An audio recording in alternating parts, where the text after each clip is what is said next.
So after nearly 60 hours, I have finally beaten Assassin's Creed Valhalla, which means it's time to rank the Assassin's Creed franchise. I did do this once before 6 years ago in a now privated and truly terrible video, but I really love this series and it's been all over the place when it comes to its entries, so this should be really interesting. I am also only going to be including the mainline titles for this, so no AC Liberation, none of the Chronicles games because that just wouldn't really be fair, and as usual for these types of videos, yes, it is just my opinion, so make sure to let me know your Assassin's Creed ranking in the comments down below, and this will include full spoilers for most of these games, so make sure to be on the lookout for that if you still have not beaten Valhalla yet, or you care about spoilers from a 10-year-old game. Without wasting any more time, let's get into the list. Assassin's Creed Odyssey, the only game in this franchise I cannot stand. Nothing about it is Assassin's Creed. The story is meaningless due to the protagonist not being an actual character, but just a role for the player to embody since it's an RPG first and foremost, or at least it's supposed to be. However, they go ahead and take this option away from the player by making Cassandra the only canon option anyways, which destroys any point in playing as Alexios. And I think the flashback that they do with Cassandra starts out kinda interesting, but she's quickly reduced to not an engaging or interesting character whatsoever, and the narrative here about her bringing her family together was just not really doing it for me. And that's not even acknowledging the ridiculous DLC with her and the Staff of Hermes, which was just so absurd I couldn't even take it seriously, not to mention how much it destroys the lore of the series. This also ties in with our modern day story of Layla, who continues not to be engaging in any kind of way. I will say they tried here, but I thought she was fine in Origins and not much better in this game. Odyssey also completely abandons any trace of actual Assassin's Creed from its identity. There are no assassinations, no brotherhood, no creed, no emphasis on social stealth, and not even a hidden blade. You play as some mercenary years before Origins even happens, and this game turns into the most stale and average ancient Greek RPG that could have been made. And although the world looks pretty good from a graphical standpoint, the quests are so tedious and grindy and just discourage you from actually wanting to complete the main missions.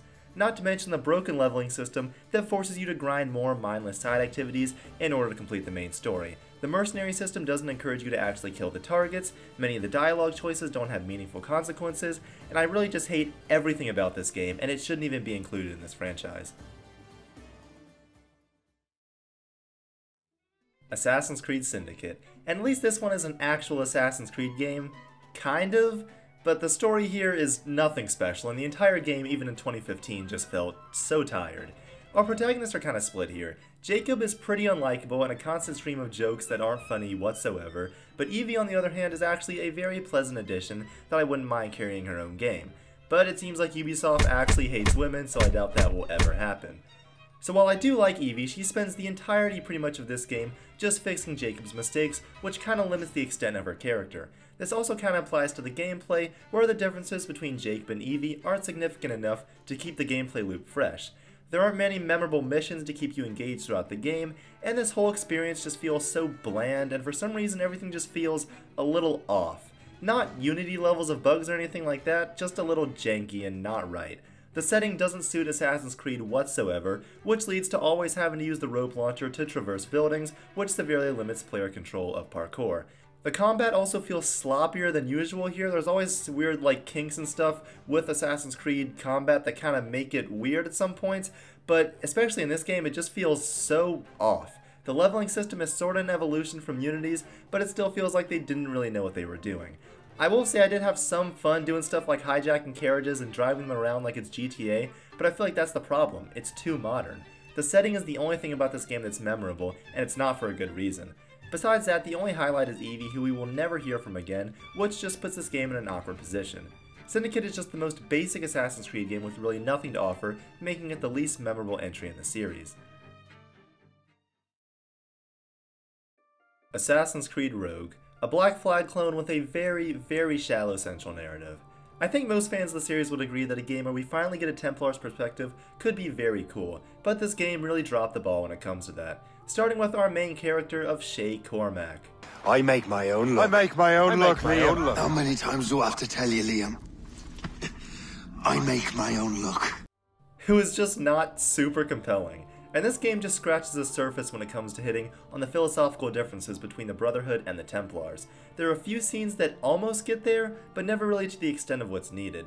And you don't really see enough of Shay's relationship with the other assassins towards the beginning of the game, including Liam, who's supposed to be like a brother to him, in order for his switch to feel as meaningful as the game wants it to feel. and it is kinda cool seeing some returning characters like Achilles, Adewale, and especially Hatham, but that's about it. The story here is just kind of underwhelming. It's very short and just could have been so much more exciting with better writing and more time spent building on character relationships. And the portrayal of both sides as well just doesn't feel right here. The assassins don't act like assassins, and the Templars definitely don't act like Templars, and I feel like this carries over to the gameplay as well. As Shay, you're climbing around, taking out these bases and cutting down giant assassin flags like they're a local gang or something, and it just doesn't make sense. The gameplay here is also quite literally, like I said, Black Flag, with some minor additions like the grenade launcher, air rifle, and icebreaker ram, and a few memorable set pieces like the Lisbon earthquake. But none of these do enough to differentiate itself from the identical game you had probably played just a year earlier. Besides that, there is still a lot of the same fun to be had from Black Flag, but just the entire atmosphere of that game is missing. Although, like I said, much of the gameplay is a carbon copy. In Black Flag, you're the pirate Edward Kenway, sailing around the Caribbean, doing all this awesome stuff, going through a well-written character arc. In Rogue, you're just Shay Cormac, who is vastly inferior in every way, and this game overall is just so forgettable and a huge waste of the potential that this idea had. Assassin's Creed Unity, the biggest disappointment in the franchise for me, and this is probably the most excited I have ever been for a game besides Halo 4, and I remember watching the reveal during E3 in 2014 and thinking a co-op Assassin's Creed experience could just be awesome. Obviously things didn't turn out that way, and yes, the game was filled with a ludicrous amount of bugs on launch, and even though it's a lot better now, it's still not completely there. This game is still like 50-50 for me though. There's a lot I really like about it, but also some giant mistakes that the series never really recovered from. The story here starts out pretty strong, Arno's likable enough, and I think the dynamic he has with Elise at first is pretty cool, and even though he starts out as kind of an Ezio clone, he's still enjoyable. It is also weird once again how we took for granted a story with actual assassins and a brotherhood back in 2014, and even replaying that game today, all that stuff is pretty engaging, with Balek being a pretty fascinating character as well. But once that entire part of the story with him is done, it kind of feels like it's overstaying its welcome, and by the end it just feels a little silly and you've probably stopped caring. On the other hand, the world of Revolutionary Paris is beautiful and a technical marvel, once again when it works, especially seeing the streets and how many people are packed into them. The black box assassination missions are wonderful, and Unity has decent enough stealth and combat, while the parkour stands out not really due to its mechanics per se, but the stylish animations that accompany it and really fit the setting of the game. It's not really true Assassin's Creed parkour, and it is dumbed down a little bit more than I would like, but it is still obviously a lot better than we would get in the later games. And although the co-op wasn't anything too mind-blowing, I still had a lot of fun with it for many hours back in 2014, once again, when it worked, which was only like 25% of the time, which is a giant issue with this game, obviously. And this game is just full of features and ideas like that I wish they had tried to truly evolve in future games. But the way things went, this for me is kind of the last true Assassin's Creed game we would ever get. It does a lot I really appreciate, and we were so close to this game being one of the best in the franchise if it had a little bit more time in development and made a few writing changes here and there. Assassin's Creed, one of the most unique games that has probably ever been made. It's full of things that have never really been recaptured by the numerous sequels that followed this game. Starting with the story, with Altair, it's relatively simple but not bad by any means. I do feel like his character is greatly benefited by Revelations, but he's still pretty interesting here. Al-Mualim is definitely one of the more memorable antagonists of the series, and him and Altair share some great scenes. Not one of my favorite stories overall, but still engaging. And you just have to respect this game for introducing everything the series would go on to be known for, and doing a pretty good job with that. Assassin's Creed is such an awesome and interesting idea for a game that it's just interesting seeing how it all came together here, and it's all fascinating stuff, and I really enjoyed it. It has a great parkour system with a surprising amount of depth, and combat that is obviously a little dated, but still pretty fun. Speaking of dated, there are a lot of really weird little quirks with this game that haven't aged super well, like the flat in-game cutscenes are kind of frustrating, but again, they don't really take away from the interesting writing going on, so you can kind of look past the weird little janks and stuff like that. I also really like that it doesn't hold your hand when it comes to the assassinations, and lets you figure out how to do everything for yourself. In addition, doing the investigations for these and really putting an emphasis on those core assassin elements like social stealth just creates such a unique experience that really puts this game as its own thing, and I love the feeling of it. However, as neat as all these ideas are, and their execution is pretty good at first, they are repeated over and over and over again. the game follows a fairly basic formula of traveling to a new city, climbing some towers, doing investigations, and then assassinating a target, and it's just ridiculous how repetitive this game is, because you will literally do the same thing once again, over and over and over and over again, and I really like a lot of what this game does in the ideas in that, but it's still decently fun, and for me, just got progressively less so every single time I had to do it. And this is quite possibly the most repetitive game I have ever played when it comes to mission structure. The modern day here is also worth acknowledging, since this is back when it actually mattered and was also really engaging. The story they told for those first 5 AC games was just interesting, and this game specifically does a great job of setting up the Assassin-Templar conflict and introducing us to characters like Desmond and Lucy.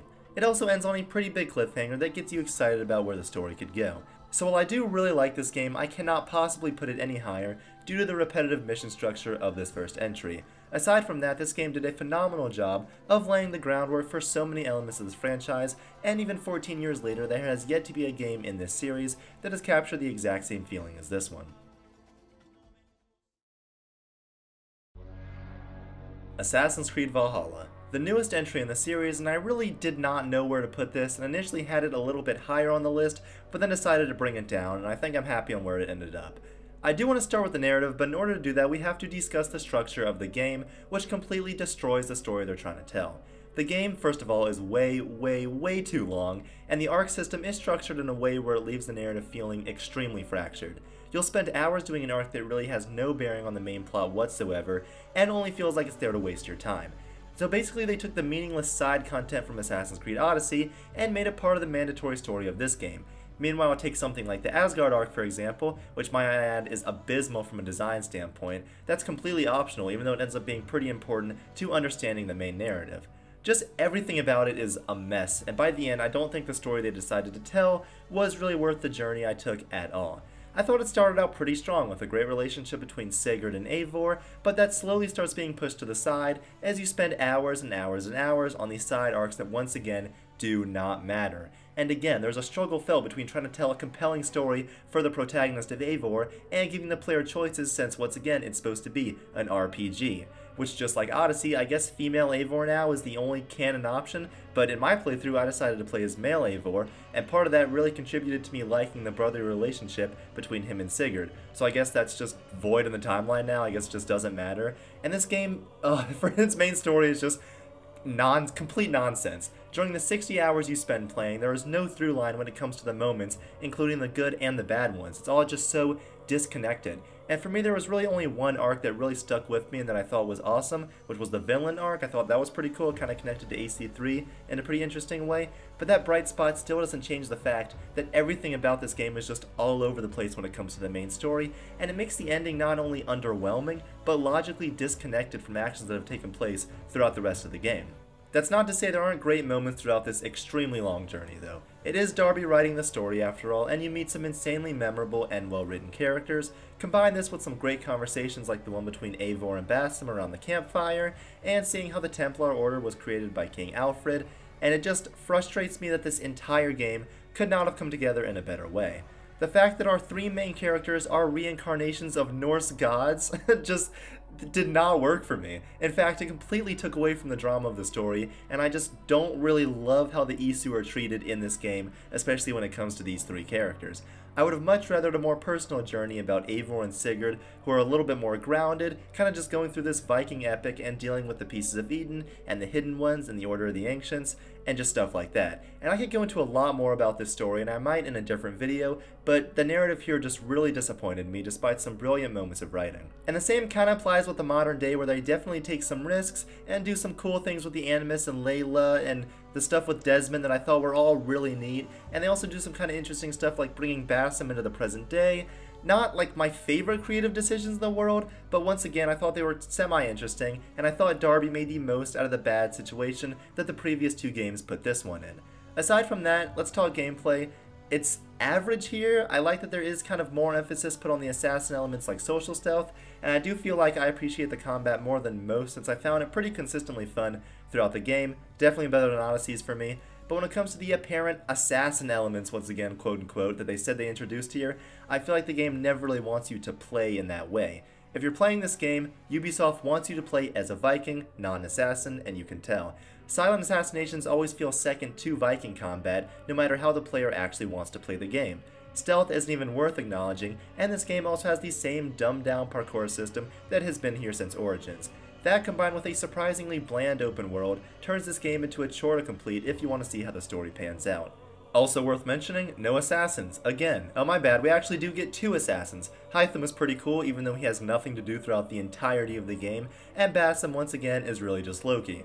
So besides those 2 characters, the assassin elements are relegated to some optional bureaus which are pretty neat and pretty interesting, and some brief missions where you do things like learn the Leap of Faith. But while these are kinda cool, none of them matter whatsoever. They have no bearing to the main story that the game is trying to tell, and the hidden ones mean absolutely nothing to Eivor, so why should they mean anything to the player? So despite a number of improvements that were made from Odyssey when it comes to the narrative, and a few gameplay tweaks here and there that I appreciated, this game still does not really do it for me. It is not Assassin's Creed, and it hasn't been for years. So I hope that Ubisoft seriously takes a step back now and examines what they want the Assassin's Creed franchise to be.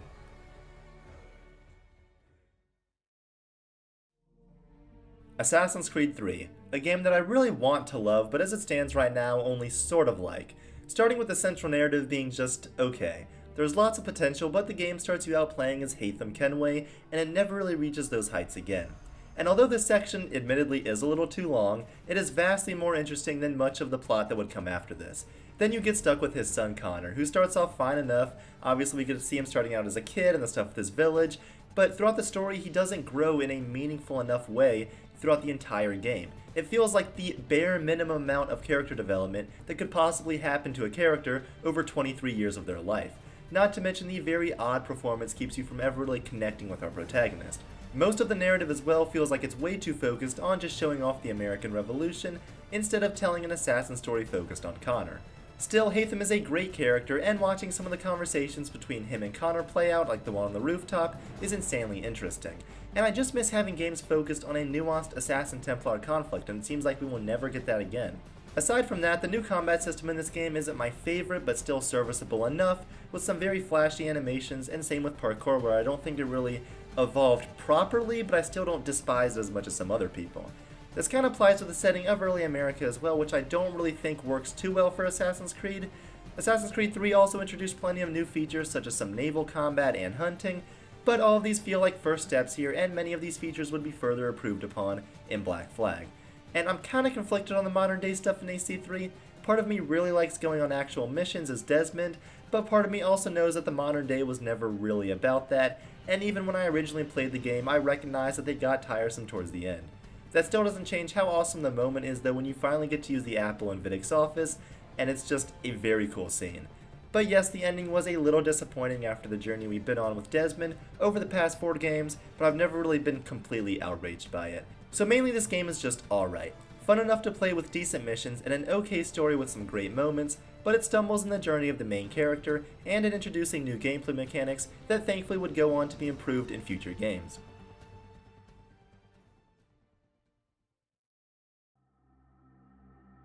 Assassin's Creed Origins, a game that I absolutely loved when I first played it, but unfortunately has gone down a little bit since 2017.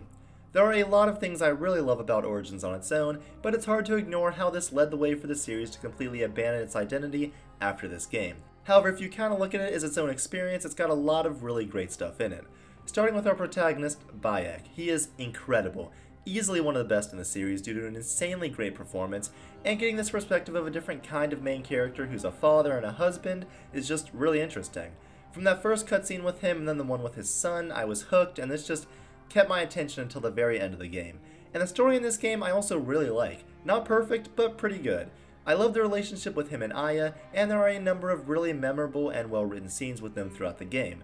So character-wise, I feel like the story excels, or I feel like it falters just a little bit as is an origin story for the hidden ones. I do love seeing the little pieces come together of the brotherhood that we know, like the Hidden Blade and the Leap of Faith, but it never really converges in a way by the end that hits on the more deeper elements of the Creed. The ending as well does feel a little rushed, and I wasn't entirely satisfied with the origin story we were given. Although I do really like that final scene on the beach with Aya and Bayek. I thought that was really exciting when I first played it, even though it's a little weird they're playing Ezio's family during that. Whatever. They do dive into the assassin stuff a little bit more than the Hidden Ones DLC, which was nice as well.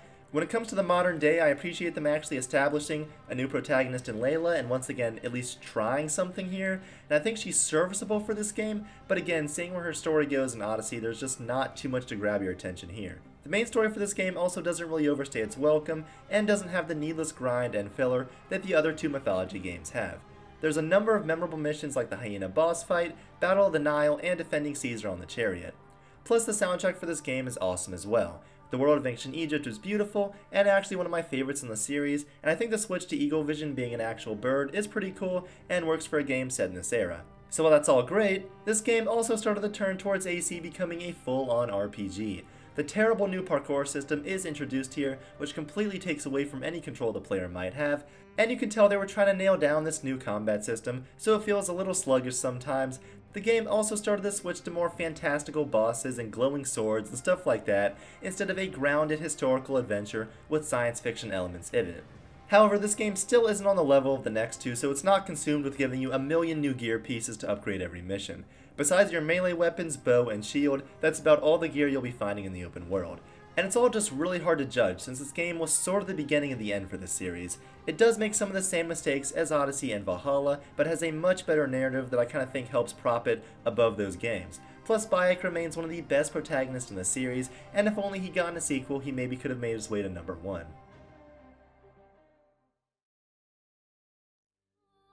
Assassin's Creed Revelations. Finally, we have made it to the Ezio trilogy, and although this is the weakest of the 3 games, it is still very, very good. And by far, the main highlight of the game is the story. Once again, Darby wrote this narrative, and it is incredible. This game shows us an older Ezio and his journey to find the keys to Altair's library, and this is just a consistently engaging, interesting story, since once again we are so connected with Ezio by this point, and watching his journey come to an end is just super fulfilling. We meet memorable characters like Sophia and Yusuf as you're just going through Ezio's final adventure. This game also serves as a perfect send-off to Altair, and connects our 3 main protagonists of Desmond, Ezio, and Altair in such a masterful way by the end. The moment where Ezio finds Altair's remains with the apple and the following scene after that are some of my favorite moments from any game, and I just could not have asked for a more perfect conclusion to this story. This also kind of applies to Desmond's story, where we finally get some information on Subject 16, they continue setting up more mysteries, and it's all just so intriguing and consistently keeps you wanting more. And although the story here is incredible, the gameplay is where it struggles just a little bit. And that's not to say it's bad, because all of the great parts of Brotherhood are once again here. There's still very fun combat, there's still an engaging free running system, plus some cool new additions like the hook blade, which are very satisfying to use. But in general, a lot of it was very, very similar to the previous 2 games. Plus it makes some mistakes like adding in the den defense minigame, which I don't hate as much as some other people do, but I still found it pretty tedious. Either way, the vast majority of the gameplay here is once again very, very fun. Combine that with the open world of Constantinople that's not as engaging as Rome, but still pretty good, and an incredible soundtrack, and this game is just a blast to play. Revelations contains some of the best moments in the franchise, and concluded Ezio and Altair's stories in one beautiful package that I will always really cherish.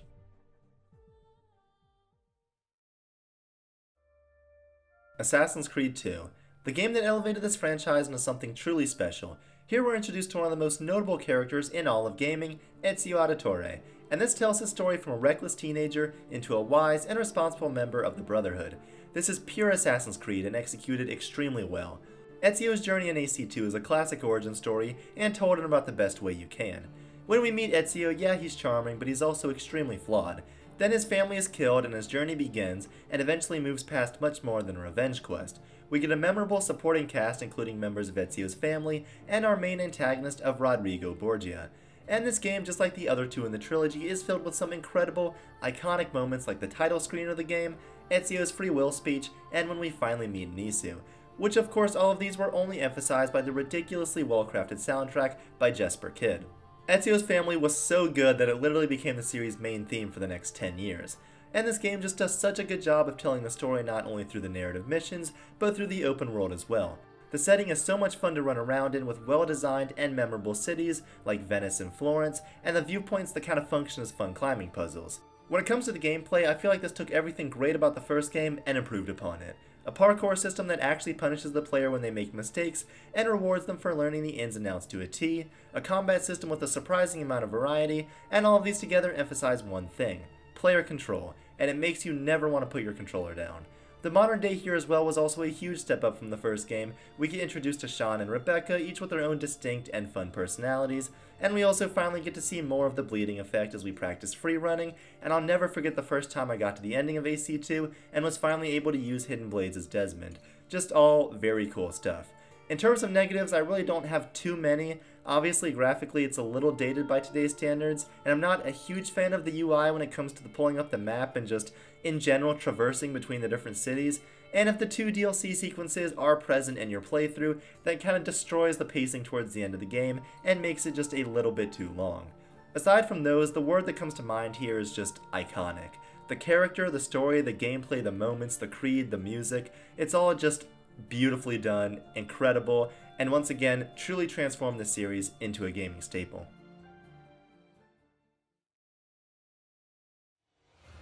Assassin's Creed Brotherhood, which even though it's the runner-up, if I'm being honest, it's probably number 1 in terms of pure Assassin's Creed.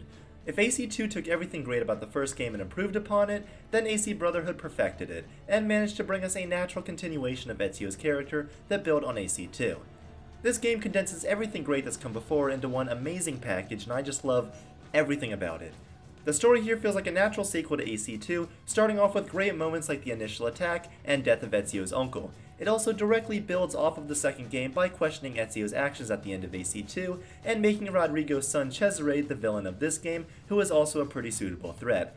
And since the second game was all about Ezio just becoming an assassin, this game is about Ezio learning what it means to be a leader and mentor of the Brotherhood. Once again, Roger Craig Smith gives an amazing performance, and it just continues everything great from the last game. Gameplay-wise, it is very similar to AC2, but once again just polishes it up and streamlines it, especially when it comes to equipping different weapons mid-combat. Combine that with a few new additions like the crossbow and improved horse mechanics, and it's just consistently really enjoyable. By far one of the biggest additions is the City of Rome, which is just one of the best in the series, and it is packed with worthwhile side content, and the parkour system once again makes traversal actually feel meaningful. The added element as well of other assassins that can help you in combat really makes you feel like the mentor of the Italian Brotherhood. The modern day here continues to evolve with being able to leave the Animus whenever you want, and explore with more free running as well. And the modern day story continues to build up the mystery as we learn more about the Isu and Pieces of Eden until we reach the ending of the game, which was shocking when I first played it. Desmond being forced to kill Lucy, who we've been with since the beginning of this series, and the cliffhanger that comes with that was huge when I played this game, and I've just never been more excited to jump into a sequel than when I finished AC Brotherhood. So Assassin's Creed Brotherhood is incredible. It's very close to AC2, but for me, just managed to perfect the pure Assassin's Creed experience that was built up in the previous 2 games. It's got a great story with polished mechanics that make the series everything it is, and even to this day remains the quintessential Assassin's Creed experience. Assassin's Creed 4 Black Flag. Now this is how you switch up the AC formula while keeping the series identity intact. Yes, this is my favorite Assassin's Creed game. It takes so many great elements of the franchise and combines it with pirates, and it's some of the most fun I have ever had in a single player experience. I adore nearly every single element of this game, starting with the narrative.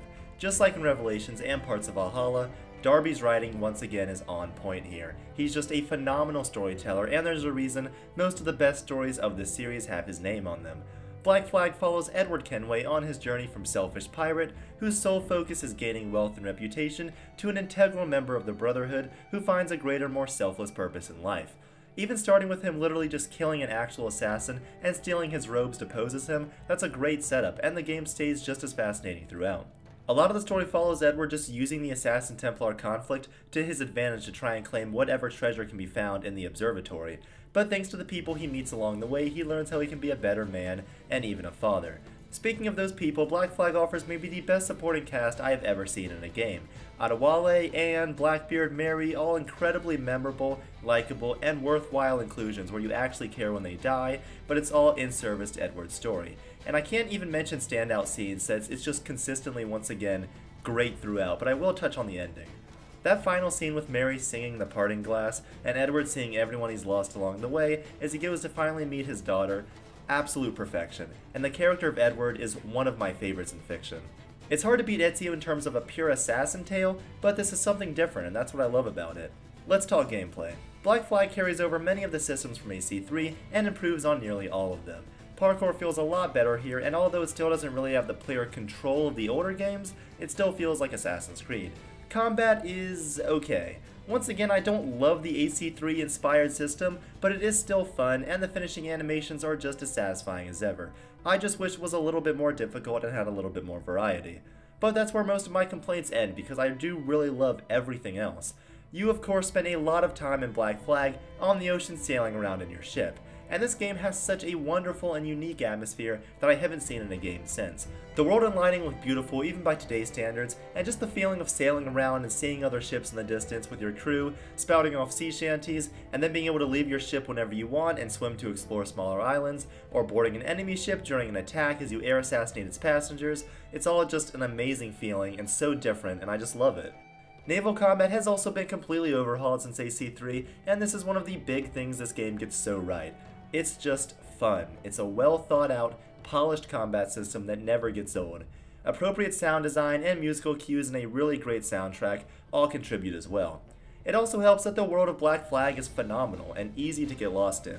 There's a ridiculous amount of stuff to do, like attacking naval forts, exploring shipwrecks, checking out one of the 3 major cities in the game, hunting animals to craft upgrades, harpooning whales, seeking out treasure. There's so much stuff. It's a game filled to the brim with content, and I remember how I never wanted to stop playing it.